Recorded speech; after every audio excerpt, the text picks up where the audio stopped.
Amen. Amen. Amen. Est-ce qu'il y a la joie ce matin? On acclame le Seigneur.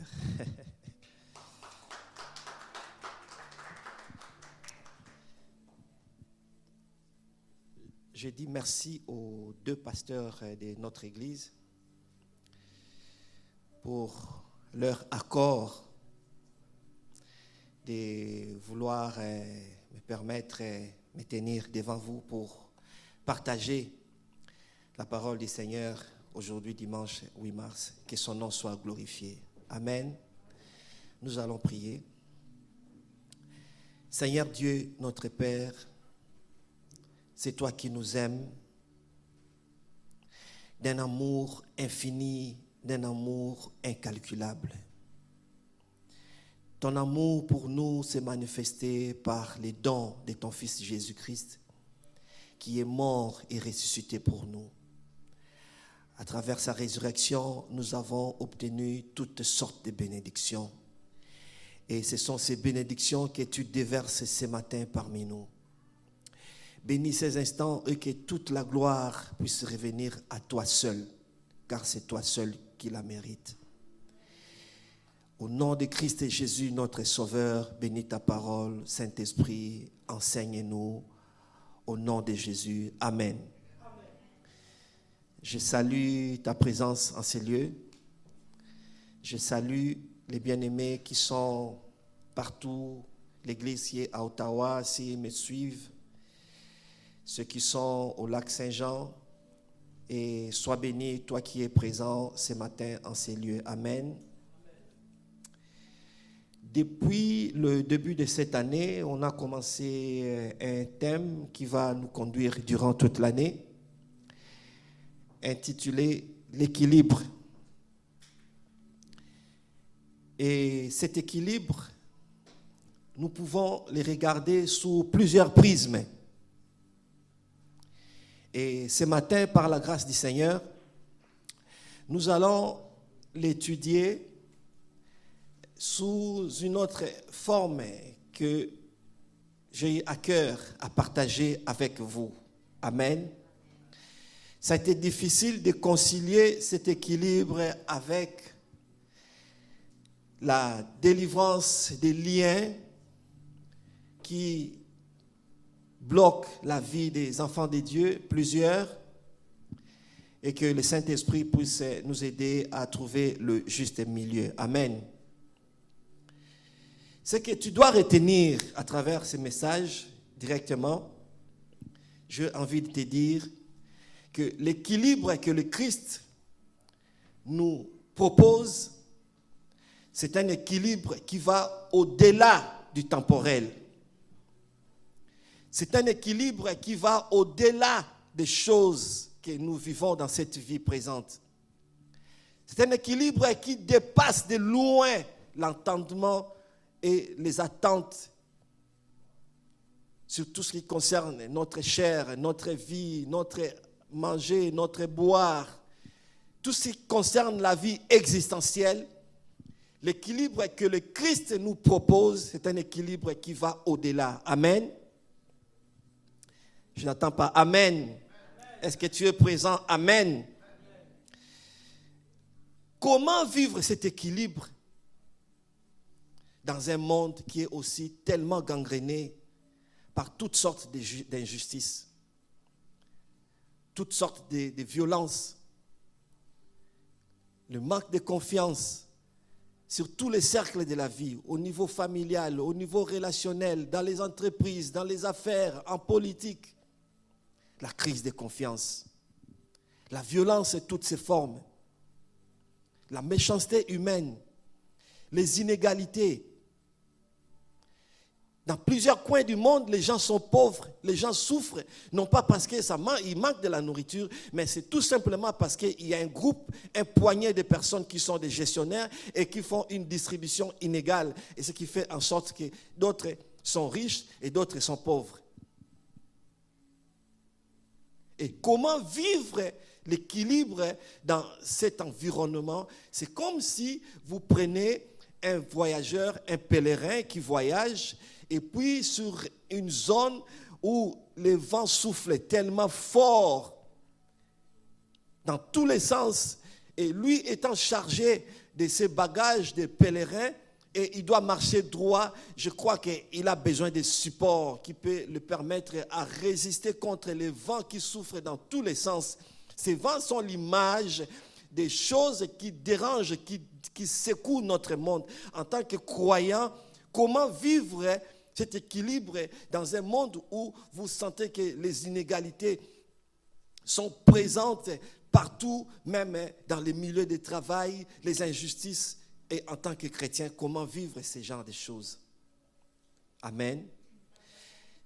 C'est pourquoi j'ai intitulé ce message du nom de Paul. Je crois que vous avez lu dans la Bible, dans le Nouveau Testament, l'un des personnages majeurs du Nouveau Testament, cette personne qu'on appelle Paul. Je pense qu'il y a beaucoup de choses qu'on peut dire au sujet de ces personnages du Nouveau Testament.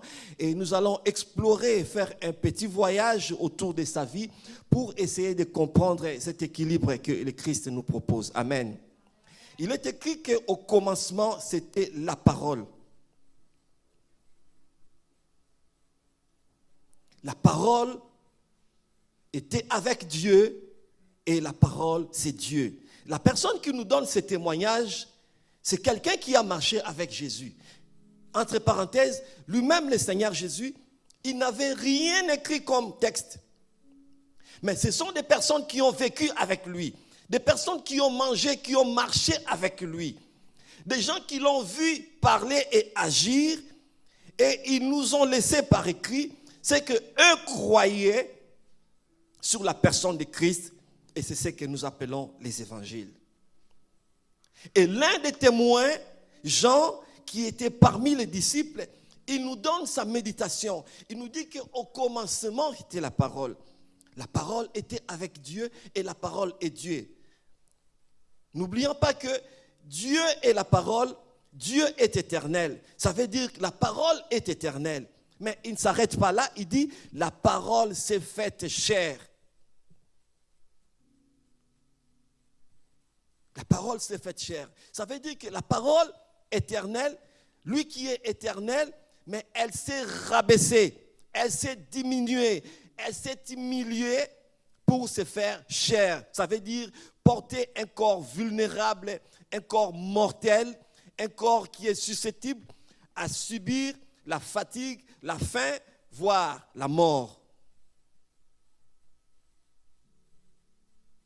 Et pourquoi la parole éternelle s'est rabaissée jusqu'à ce niveau, partager des conditions humaines avec nous pour être chair?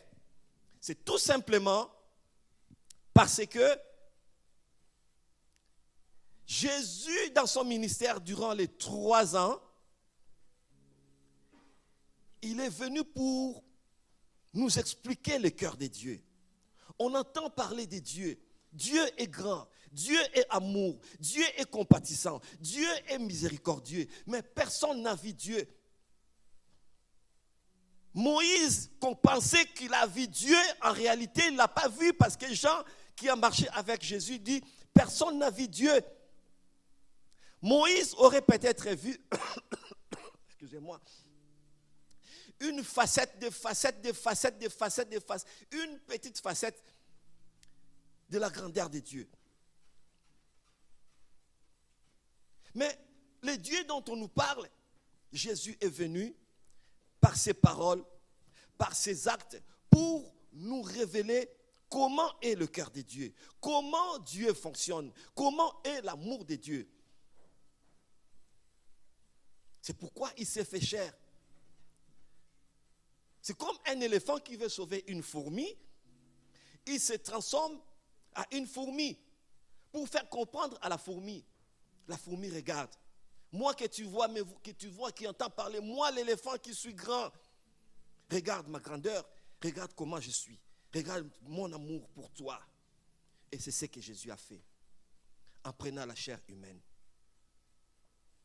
Et il a recruté des gens qu'il a recrutés pour leur apprendre comment est l'amour de Dieu et leur donner la mission de continuer à faire comprendre au monde comment est cette mission.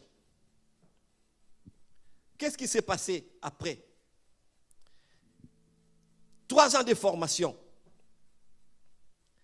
Après, avant son départ, sa mort et sa résurrection est arrivée.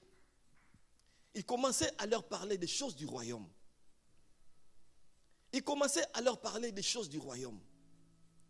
Et voilà la question qu'eux viennent poser à Jésus.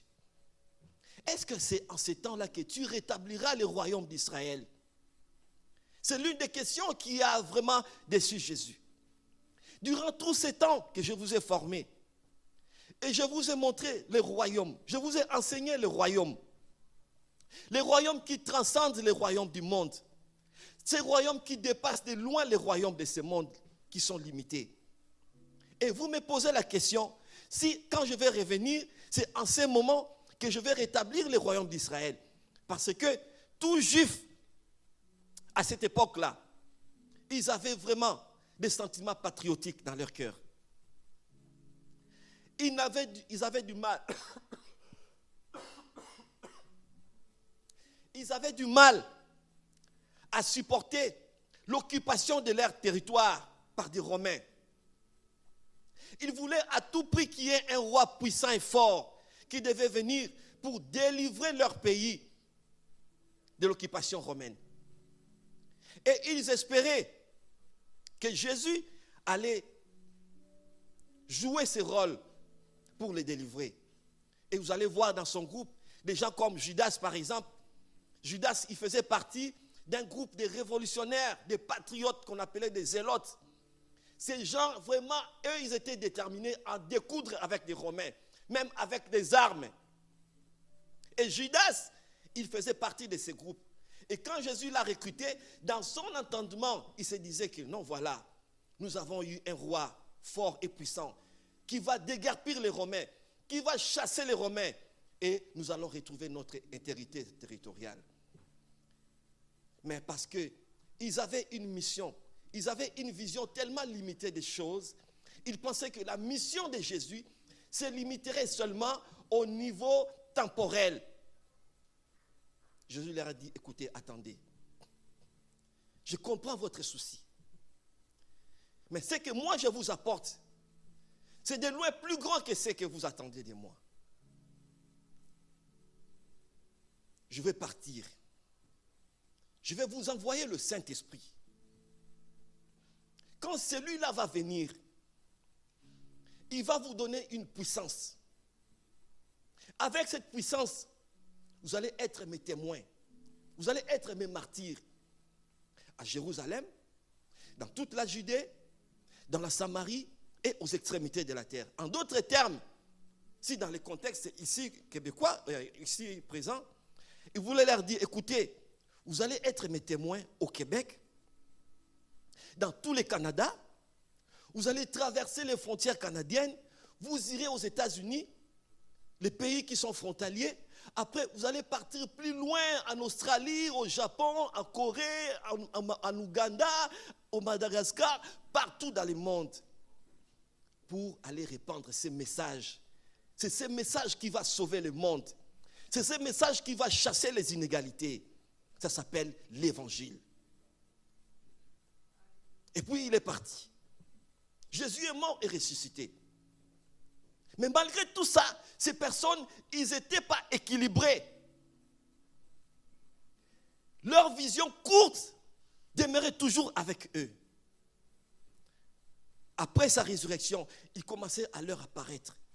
Jésus est apparu à plus de 500 personnes, comme dit Paul. Il leur a dit, ne sortez pas encore de Jérusalem. Attendez la promesse que je vous ai faite. Cette promesse-là va se réaliser.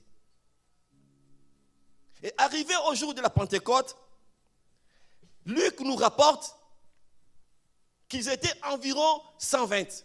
Faites-moi les calculs. 500 moins 120 égale combien? 500 moins 120. 380.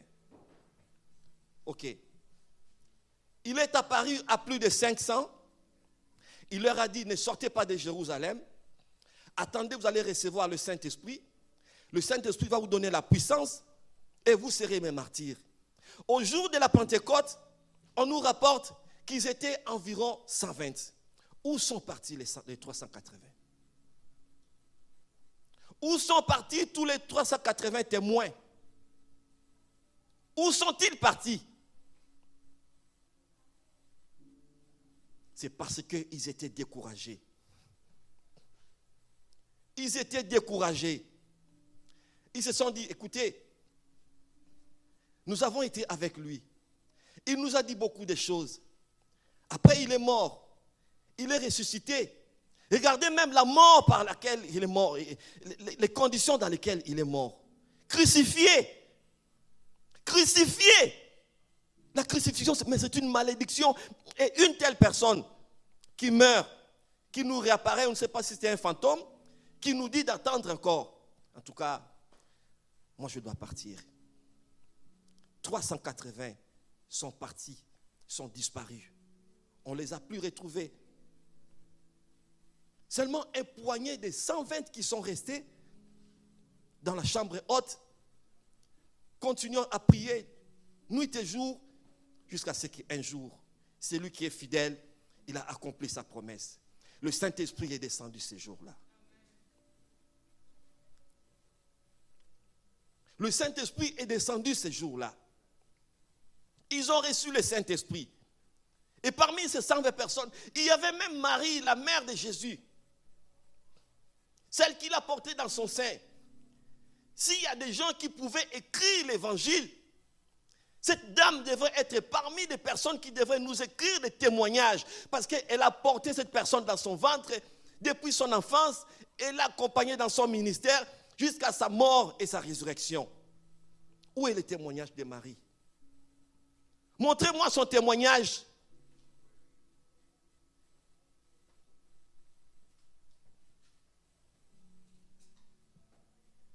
Ils ont reçu le Saint-Esprit. Mais malgré qu'ils ont reçu le Saint-Esprit, ils n'étaient toujours pas équilibrés. Parce que selon la prescription, il leur a dit, vous irez jusqu'aux extrémités de la terre, sans aucune exception ethnique. Que ce soit les Premières Nations, que ce soit les Blancs, que ce soit les Noirs, que ce soit les Jaunes, que ce soit les Métis, sans aucune exception, allez apporter ces messages qui vont sauver le monde. Et au jour de la Pentecôte, ils ont reçu le Saint-Esprit, ils ont commencé à évangéliser. On va constater que leur message ne s'est limité que dans des communautés juives. Vous savez pourquoi? Parce qu'ils avaient toujours dans leur tête l'esprit de l'occupation. Il faut que l'occupation romaine parte. C'est pourquoi on doit répandre ces messages aux Juifs. Tous les Juifs vont croire, on va constituer un bloc massif et on va chasser les Romains. Ils ont privatisé le Saint-Esprit. Ils ont privatisé le message de l'Évangile à une poignée de personnes, à une seule communauté. Dieu a dit, avec ces personnes, on ne peut pas aller loin. On ne peut pas aller loin avec ces personnes. Parce qu'ils ne sont pas équilibrés. Je leur ai donné l'intégralité du message. Mais pourquoi ils veulent se limiter seulement à des endroits pour leur propre communauté? Le Seigneur a provoqué la persécution. Il y a eu une forte persécution dans la ville de Jérusalem. On les a traqués. Ils se sont dispersés partout jusqu'en Syrie. Là où on leur demandait d'aller tranquillement, ils n'ont pas voulu. Et c'est la persécution qui les a amenés jusqu'en Syrie. Il faut traverser des frontières beaucoup plus loin.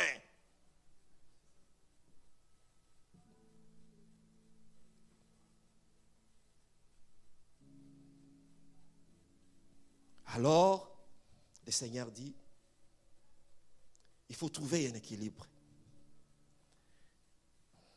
Il faut trouver un équilibre. Et cet équilibre, c'est un autre personnage qui va intervenir dans cette histoire. Il s'appelle Saul de Tarse. Paul. Qui est ce Paul? C'était un juif né d'une famille aisée, mais il vivait dans la galoute, dans la diaspora. Parce que tous les juifs ne vivaient pas en Judée. Ils étaient dispersés. Et lui, Saul de Tarse, ses parents, c'était des juifs de la diaspora. Ils vivaient en Cilicie, dans un autre, c'est l'actuelle Turquie. Donc, c'était dans un autre territoire. Et ils lui ont donné une éducation des valeurs. Jusqu'à un certain âge, ils l'ont envoyé à Jérusalem. À Jérusalem, où Paul, il est allé apprendre à l'université la loi juive. C'était un intellectuel, toute faite. Il avait les savoirs. Et il a étudié, il est devenu un expert dans la connaissance de la loi de Moïse. Un expert dans la connaissance de la loi de Moïse, Paul. Au même moment, il s'est converti en pharisianisme. Il est devenu un pharisien. En tant qu'expert de la connaissance de la loi, il apprend au nom, voilà, il y a un groupe de gens. Ce groupe-là, c'est des adeptes d'un certain personnage qu'on appelait Jésus. Et ce personnage-là, il a été pendu au bois. En tant que connaisseur de la loi, il s'est dit, mais d'abord, mourir, être pendu au bois, c'est une malédiction. Donc c'était un maudit. Et puis ce groupe de personnes-là, ils se forment une secte pour adorer ces maudits. C'est Paul qui a écrit une lettre au gouverneur. Il écrit une lettre, il leur dit, Excellence, vous voulez la paix dans le royaume, dans l'empire. Et il y a une secte, des gens qui adorent une personne pendue au bois. C'est des faiseurs de troubles. On doit mettre fin à ces mouvements dans l'empire. Comme les Romains voulaient la paix dans leur empire. Et on leur fait une telle sollicitation. Mais ils ont donné l'autorisation. Ils ont accordé à Paul l'autorisation avec des militaires pour aller traquer ces gens-là qui ont fui la persécution. Chemin faisant, Paul, qu'est-ce qui lui est arrivé? Il a rencontré le Seigneur ressuscité sur le chemin de Damas. Voilà le grand tournant qui est venu changer toutes les choses pour mettre un équilibre dans l'évangile du Seigneur. Amen. Sa rencontre avec le Seigneur Jésus, il lui dit, tu me persécutes. Paul, tu me persécutes. Paul, tu me traques. Paul, tu me combats. Mais je t'ai choisi. Tu seras mon serviteur. Je t'ai choisi pour être mon envoyé au milieu des non-juifs. Au milieu des non-juifs, des nations que nous sommes. En fait, nous, notre apôtre, parmi les apôtres qui ont marché avec Jésus, et Paul qui est venu après, notre apôtre, notre messager, c'est Paul. C'est lui qui a reçu le message pour nous, les nations. C'est lui notre repère par rapport à toutes les problématiques des non-juifs qui ont cru et qui auront cru au message de l'évangile. Il a fait une rencontre avec la croix. Un rendez-vous avec la croix. La croix est venue bouleverser toutes choses dans sa vie. Mais les Juifs ne comprenaient plus rien. Comment cette personne, un expert de la loi, nous l'avons vu combattre la secte là de cette personne là qui était morte sur la croix. Mais lui-même, il devient encore un adorateur de ces personnages-là. Paul, il s'est vu rejeté par ses frères juifs. Ses frères l'ont rejeté. Comment un juif, un expert de la loi de surcroît, et il sait très bien que c'est une malédiction d'adorer quelqu'un qui est mort sur le bois, et lui-même, il s'est converti pour commencer à adorer cette même personne. Il a été isolé. Et si tu viens aux côtés des disciples qui ont marché avec Jésus, le groupe de Pierre, de Jean, de Matthieu et tous les autres là, se disent, mais c'est monsieur, c'est lui qui a participé au meurtre d'Étienne. C'est lui qui nous a toujours persécutés. Et aujourd'hui, il se dit qu'il a rencontré le Seigneur. C'est un stratège. C'est une stratégie pour nous avoir. Quand nous allons lui ouvrir la porte, il va venir, il va nous exterminer tous. Il faut se méfier de lui.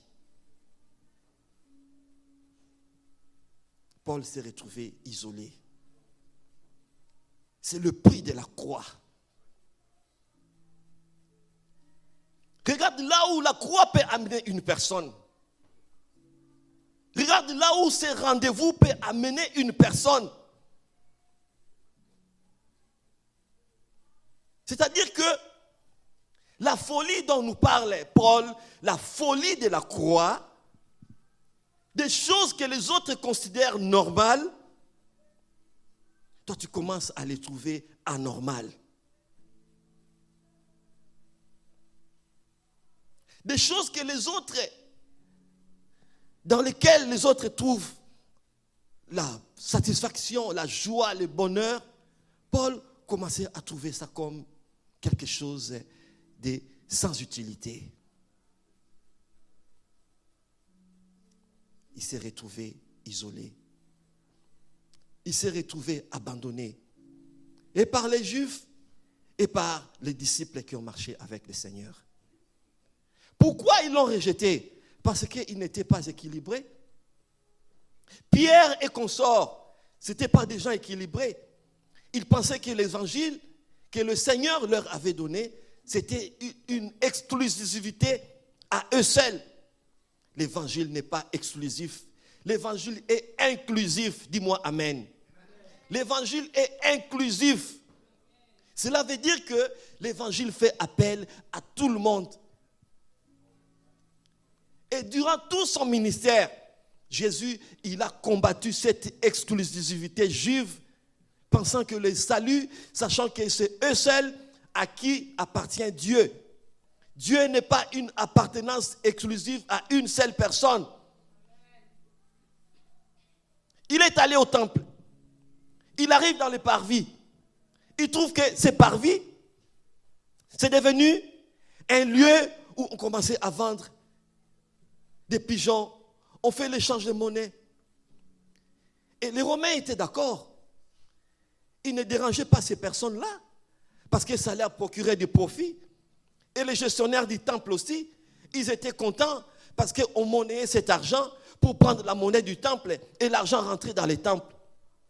Oh, cet endroit, ces parvis-là, c'était l'endroit réservé pour les non-juifs, pour les nations qui pouvaient venir pour adorer Dieu. Et ils ont transformé cet endroit en un lieu de business. Et Jésus n'était pas d'accord. C'est pourquoi il a renversé tout ce qu'il a trouvé. Parce que Dieu veut que tous les peuples puissent l'adorer. Et Paul s'est souvenu de cet épisode pour comprendre pourquoi le Seigneur l'a appelé. Pour être un apôtre des non-juifs. Pour être un apôtre des nations.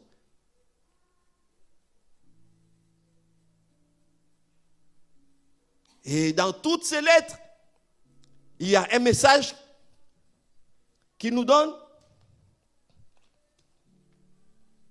dans 1 Corinthiens, chapitre 9, au verset 6. Si quelqu'un trouve, peut nous le lire. 1 Corinthiens chapitre 9, verset 6. Quelqu'un peut nous le lire à haute voix, s'il vous plaît. 1 Corinthiens 9, 6.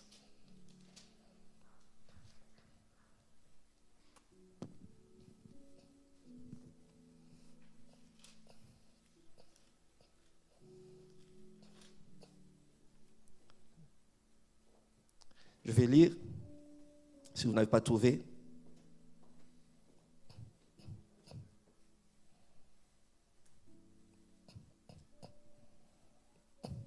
Ou bien, est-ce que c'est moi seul et Barnabas n'avons le droit de ne point travailler? Non, je pense que ce n'est pas. Verset 16, excusez-moi.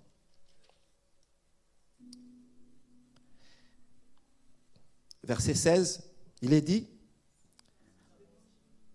Si j'annonce l'évangile, Oui. ce n'est pas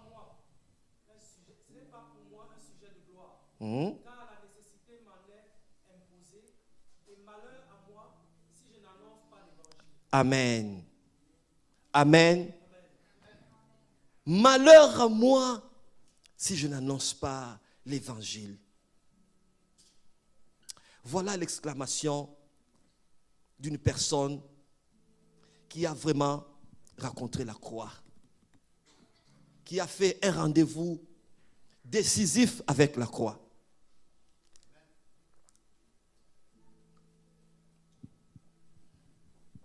Il dit, malheur à moi si je n'annonce pas l'évangile. Malheur à moi.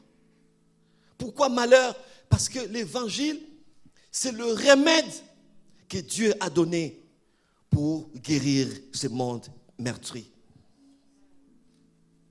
L'évangile, c'est la formule, c'est la solution, c'est la clé qui vient ouvrir la porte de la paix dans ce monde. C'est-à-dire qu'une personne qui a fait une rencontre avec Jésus, une rencontre avec la croix, l'évangile n'est plus une option pour lui, mais l'évangile devient une nécessité. C'est-à-dire que toute sa vie, il doit tout faire pour que l'évangile puisse prendre part. Mais c'est quoi l'évangile? C'est quoi l'évangile?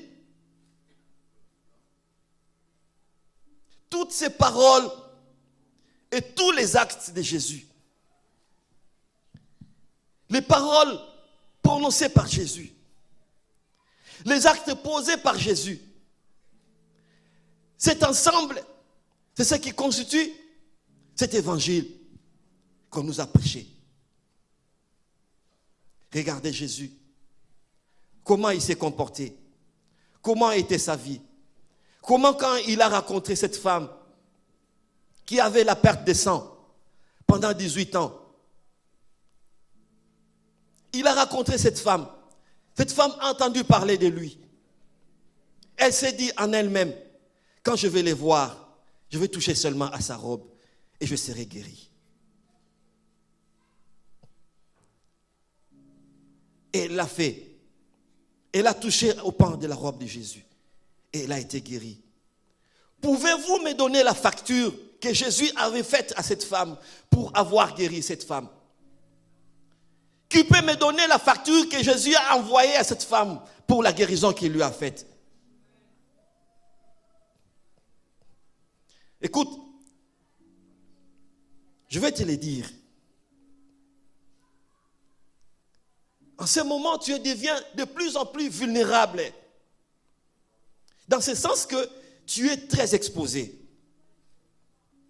Ce monde, le temps dans lequel nous sommes maintenant, ce n'est plus il y a 20 ans, quand il y a 20 ans, 25 ans, 30 ans passés.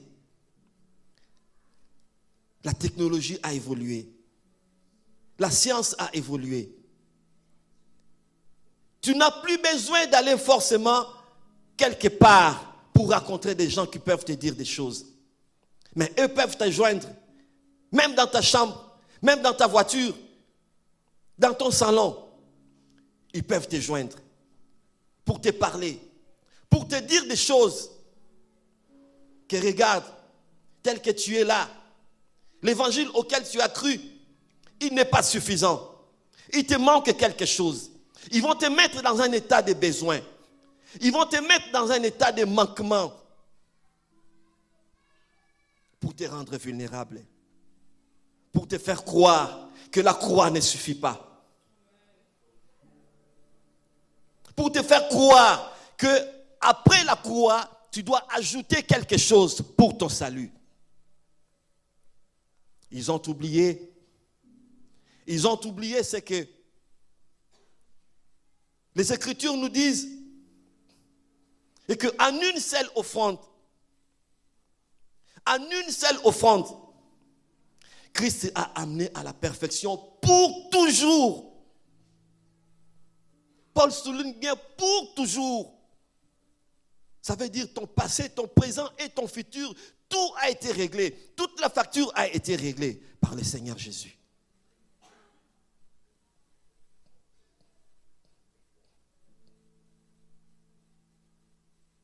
C'est le temps qui court en ces moments. Il y a un évangile tellement sucré qui se prêche en ces moments.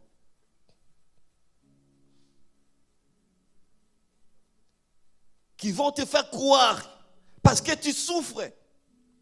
Cela veut dire que Dieu n'est pas avec toi. Parce que tu manques, ça veut dire que Dieu n'est pas avec toi.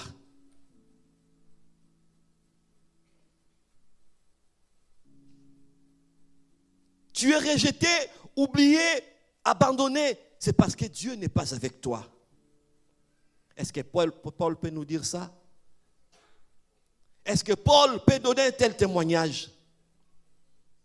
Regardez, à cause de la croix, c'est que sa vie est devenue. Regardez comment sa vie est devenue à cause de la croix. Abandonné par ses propres frères juifs, parce qu'il a commencé à adorer un crucifié. C'est pourquoi il leur a répondu. Il a dit que l'évangile de la croix, est une folie pour ceux qui périssent. Mais pour nous qui croyons, la croix, c'est la puissance de Dieu.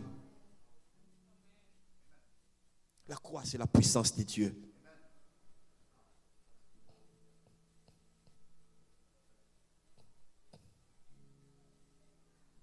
Parce que tu n'as pas trouvé du travail. Parce qu'il te manque des choses. Non, Dieu n'est pas avec toi. Essaye un peu de bien fouiller ta vie. Comment as-tu mené ta vie il y a 5 ans, 10 ans passés? Qu'est-ce que tu as fait pour que tu vives ce que tu es en train de vivre aujourd'hui?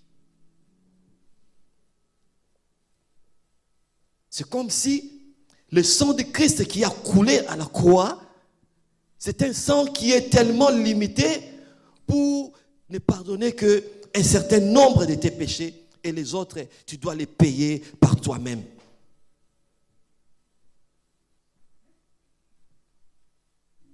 C'est ça l'évangile d'aujourd'hui.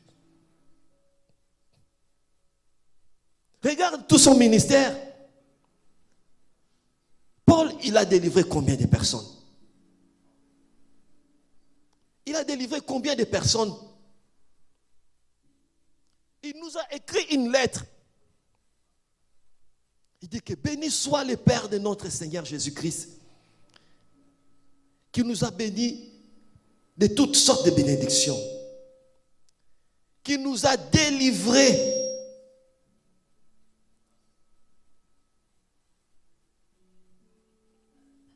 il conjugue la délivrance au participe passé.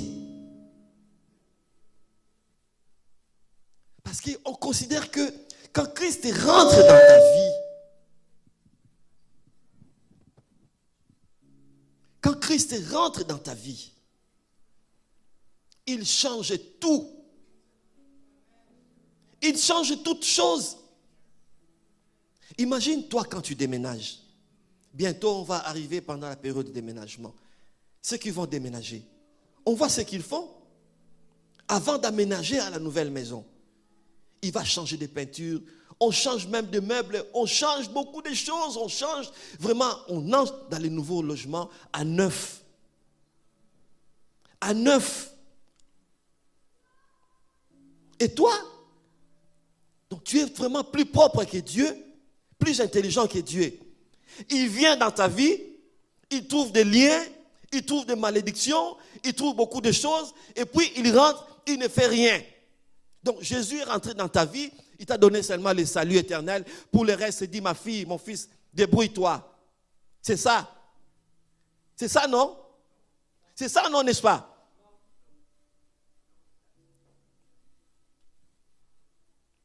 Donc Christ est rentré dans la vie d'une personne.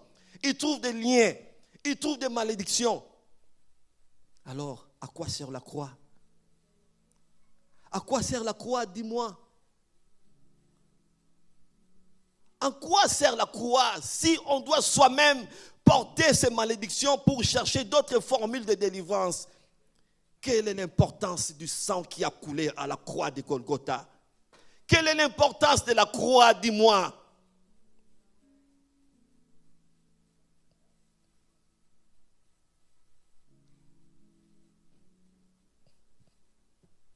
Ça, c'est Paul. C'est Paul qui nous enseigne ces choses. Et vous allez voir dans sa vie, dans son ministère, il a implanté plusieurs églises. Il nous a écrit 13 livres dans le Nouveau Testament. Et dans aucun de ces livres, Paul ne s'est attardé pour nous parler. Parce que la plupart des lettres, il les écrivait à des églises. Des gens qui venaient de croire, des gens qui sont convertis, des gens qui ont cru au message de l'évangile. Il leur envoie des lettres pastorales pour les encourager, pour leur comprendre le merveille de la croix de Christ. Qu'est-ce que la croix apporte dans la vie d'une personne qui a cru en Jésus comme Seigneur et Sauveur? Quelles sont les conséquences de la croix? Et ce sont ces lettres que Paul nous a écrites. C'est notre apôtre.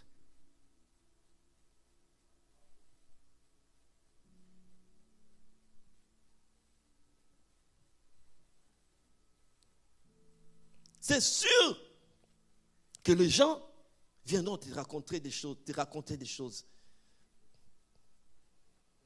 Tu vois, l'esprit est sauvé. Ton esprit est sauvé. Mais tu dois combattre pour ta délivrance. Tu dois combattre pour ta délivrance. Un Dieu qui fait des choses incomplètes, alors qu'il nous dit sur la croix que tout est accompli. Écoute, les problèmes, c'est au niveau de l'intelligence. C'est ton âme qui te fait des sales tours. Elle te fait croire que tu as encore besoin d'autre chose en dehors de ce que Christ a fait. C'est pourquoi Paul dit, soyez transformés par le renouvellement de l'intelligence. Il faut que ton âme soit reprogrammée. Et que la parole de Dieu puisse habiter abondamment dans toi.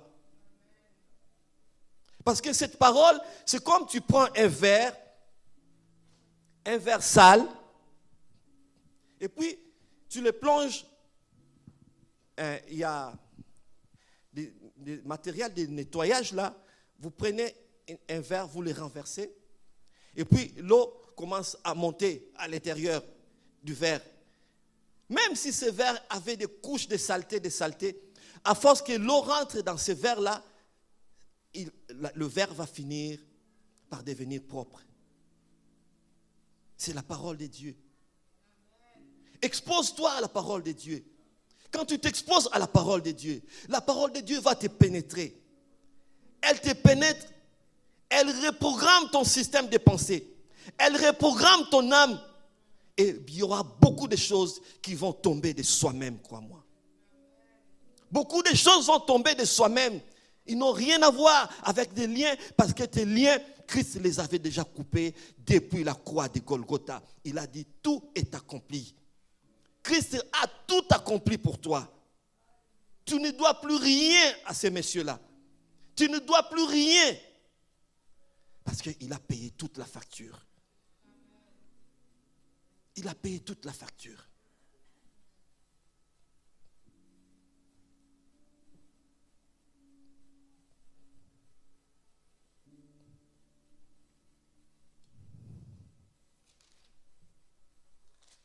une deuxième chose,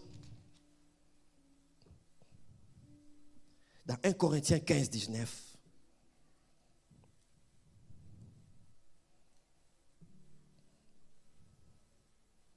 Corinthiens 15, 19. Quelqu'un peut nous les lire à haute voix, s'il vous plaît.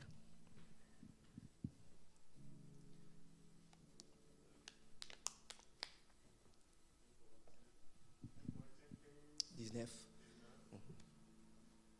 dans cette vie seulement, espérant en Christ, nous sommes les plus malheureux de tous les hommes. Amen. Amen. Voilà une autre affirmation.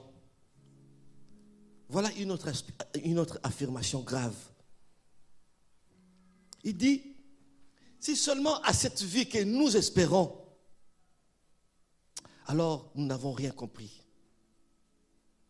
On n'a rien compris de la croix. Alors, puisqu'on n'a rien compris de la croix, ça veut dire nous sommes les plus grands malheureux de ces siècles.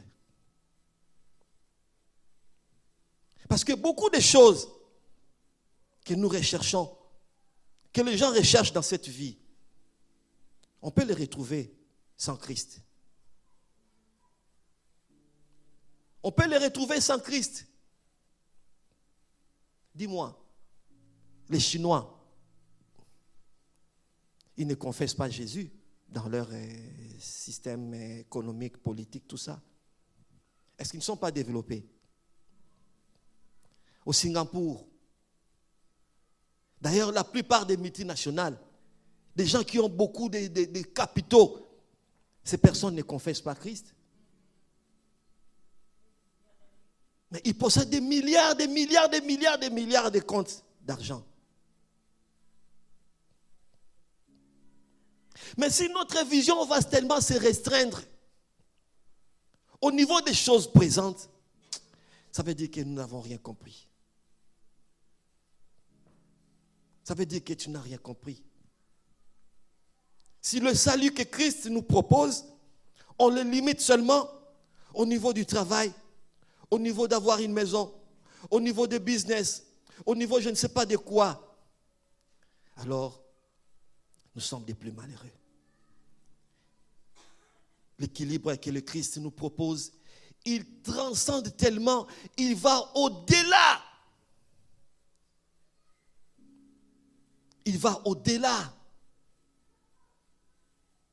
des choses que nous vivons dans cette vie. Attends, tu connais Lazare, non? Lazare, c'est lui que Christ a ressuscité. Tout le monde parlait de lui. Le nom de Lazare est resté dans l'histoire. Des thèses doctorales ont été écrites au sujet de Lazare.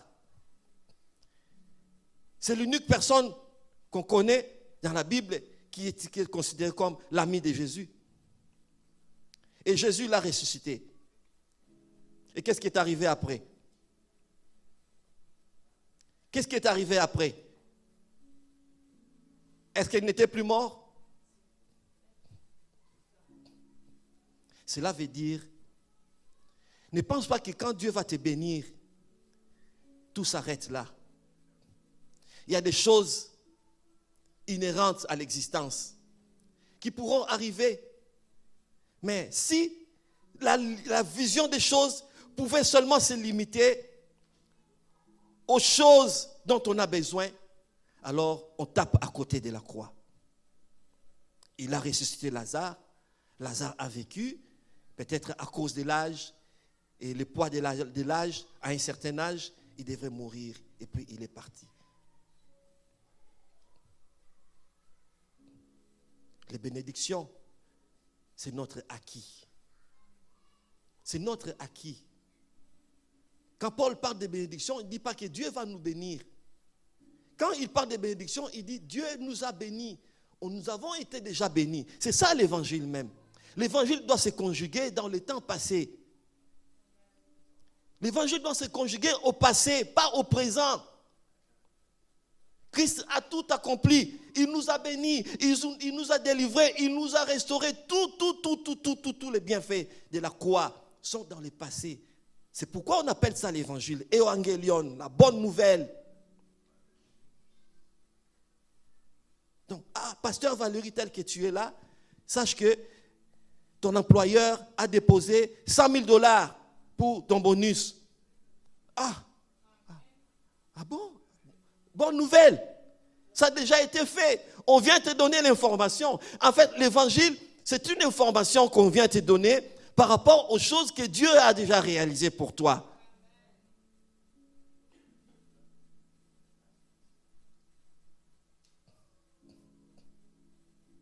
Alors, le Seigneur veut que nous puissions avoir une autre vision de la croix. La croix de Christ, ça va au-delà de tout ce que tu as comme problème.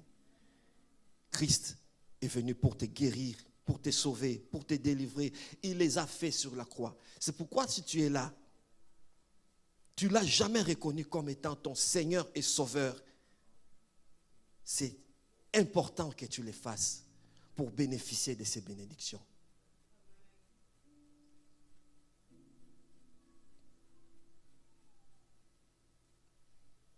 Ta souffrance, tes manquements, tes peines, tes difficultés, le Christ n'est pas indifférent par rapport à ça. Le Christ a réglé tous ces problèmes à la croix. Mais au présent, que personne ne vienne te convaincre que ces souffrances sont là parce que tu n'appartiens pas au Christ. Ces souffrances sont là parce que Dieu t'a oublié. Ces souffrances sont là parce que tu es pécheur. Tu dois refuser cet évangile-là. Paul dit, si quelqu'un vient nous annoncer un autre évangile, autre que celui qui nous a été annoncé, qu'elle soit anathème.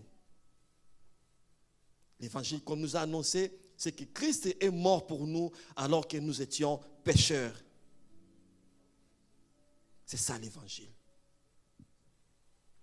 C'est ça l'évangile.